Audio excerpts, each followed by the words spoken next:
So it was my lunch hour, and my car is making this terrible whining noise, and everyone who has experienced car trouble, especially if it's their only car, especially if they are a single parent, terror. You're just feeling, no, this cannot be happening.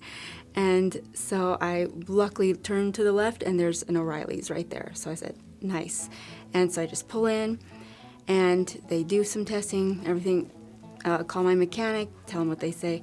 Bottom line, very expensive. It's an alternator. And I'm like, okay, all right, okay. And figure out how we're going to do this. I'm on my lunch hour. I got to get back to work. I can't miss work.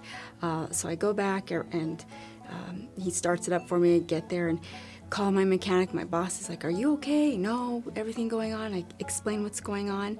And my boss calls his wife, who has 5 kids of her own, and she comes down, and they take my car for me so that I can stay at work and to keep working, and they take the car in. And so on the phone, the mechanic says, it's $500, but we'll try to get it fixed today. And I was like, okay, because I need it after work.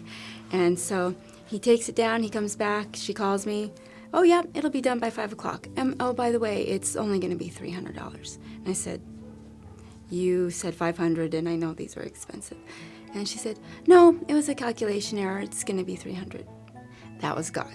I don't know who helped me or whose heart he moved, but I was in awe at that moment. Like, this happened, but you have so orchestrated it that it's just glorifying you. It's just more and more showing me and filling me with the peace that you are with me. You will meet my needs.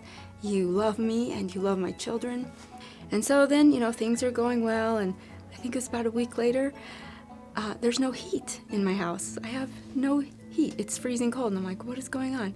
And I go and call someone. Oh yeah, for $1,700, we'll fix your heat pump. It's out. And I said, well, like mini panic attack happening, and you sit down and you're just signing, and you're just like, okay, leave.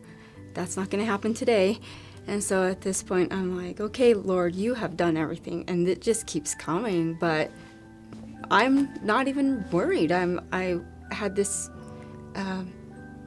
unique calmness, so this like peace, like, not that I knew how it would happen, but I just said, I really don't need to worry. And so then I was telling my sister, and I think she called my dad because I didn't want to tell him, and he had called me and took care of it. So again, it was taken care of. And that Christmas, it just changed my relationship with Christ. Psalm 68:5, he is a father to the fatherless and a defender of widows.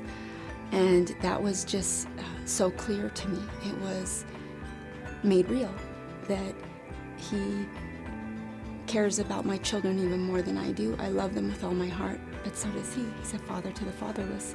And I am a widow, single mom, and he was there to take care of me, to defend me. I don't have a husband to call, but he took care of everything.